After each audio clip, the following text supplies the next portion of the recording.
Lancelot. Oh, beautiful. Well, I was saying because we've actually received some mails, even some of them well, wouldn't want to be mentioned. We're talking about young Nigerians, especially in the army, in the fight against insurgency in Nigeria's northeast region. Perhaps let's also look towards their motivation and see if that is another thing that we can actually hold on to and see if we can encourage them by way of giving them some better motivation. What is your thought on this particular one, knowing full well that you were once a major in the army? How well can we as a people or as a nation motivate our men and women in this fight? Thank you. And the point I was making just before the line cut was that we certainly could do more.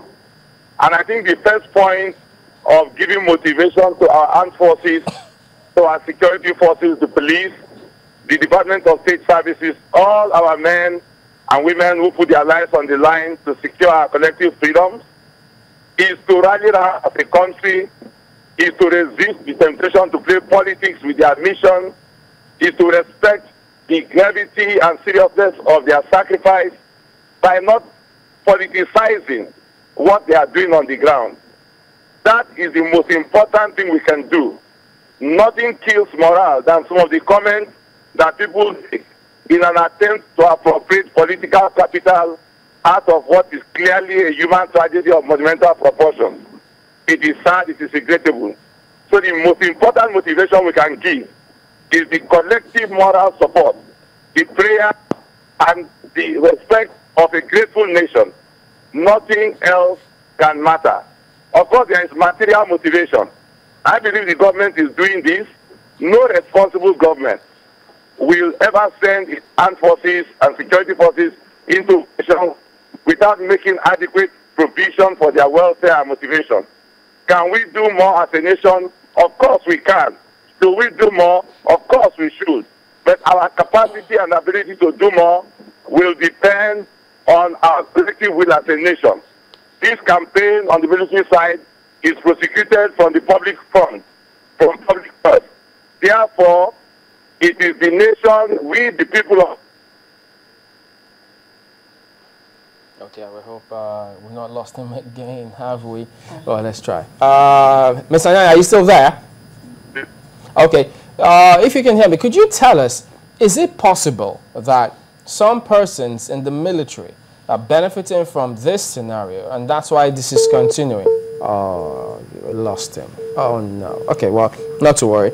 That's part of the school of thought. That's what some people actually think. So, well, since he's a retired major in the military, we'd like to get his thoughts on that particular one. Well, much as we get lots of comments coming through from here already, they're jumping at it saying, look, you guys invite Ali Sheriff. Yes, that's one of it. And then we also need to know how the military, or is it the security apparatus, is carrying along the people, because time was when we used to hear about the civilian JTF. What is happening with that particular movement? It would seem that civilian participation in all of this is also dying out. And we also need to know how we can appraise positively or constructively the happenings, let's say the incidences that have happened so far, so that they don't happen again. Because whether or not we like it, and much as Nigerians know that their military are doing the best that they can, they're also a little worried as to, you know, how this lapses, is it in intelligence now or security, keep affecting the lives of Nigerians. Even if people are going to get killed, they shouldn't be in the numbers and for the length of hours that, you know, these people are operating on check. So these are some of the concerns that, you know, Nigerians have, and I'm wondering how can we address these issues? You know, how is it that the Nigerian military can carry us along in this fight against terrorism? Let's not forget that it was on Friday where we again brought that part where we need a national emergency number for people in distress to reach out, call, so that they can eventually just act upon it. We do hope that they'll take that seriously as well. And okay, I understand we have Mr. Lancelot back on the phone. Mr. Anyanya, I was putting this question across before we lost you. Is it possible that some persons in the military are benefiting from this situation, and that's why it lingers on? I mean, I think that is laughable. Who will those persons be? You never know. What will their motivation be? The military is out there in the field. They suffer casualties. Their wives become widows. Their children become orphans. So what kind of motive will there be for anyone in the military to benefit from this conflict? I just find that preposterous. No, but Mr. Lancelot, you do know that sometimes you have moles within the agencies. After all, how did those members of DSS die? Didn't somebody volunteer information? How do we get people who say they saw them in military uniform attacking civilians? How does that happen? So isn't it possible we also begin to look at those areas which we before now have thought to be laughable? No, there is no point about the fact that the military, you must understand, has internal mechanisms for dealing with its own issues of loyalty and commitment to its cause. And whilst you might not see that play out every day, I can assure you that the Nigerian military has the intelligence services, has the military police, and other elements dedicated to preserving the integrity of the military as a fighting force from the actions and activities of individuals who will be predisposed to criminal activity, and they deal with them every day. That is not to say it's not reason, and there is no empirical evidence in any case to say that the uniforms that people wear, if it is true, comes from the military.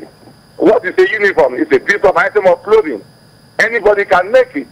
I think we should not find just very mundane reasons to denigrate and undermine the sacrifice that people make. We see that these people suffer casualties. So the same way we mourn with the families of other people, we should mourn with their families as well. Can our armed forces do more?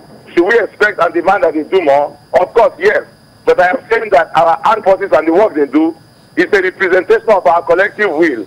And that the most important thing we can do is to rally around as a nation behind them. Their equipment, their weaponry, their motivation, their morale is a product of what we are putting as a nation over the years, over decades. So we should not wake up now and make comments that lead to appropriate political capital out of a tragic situation.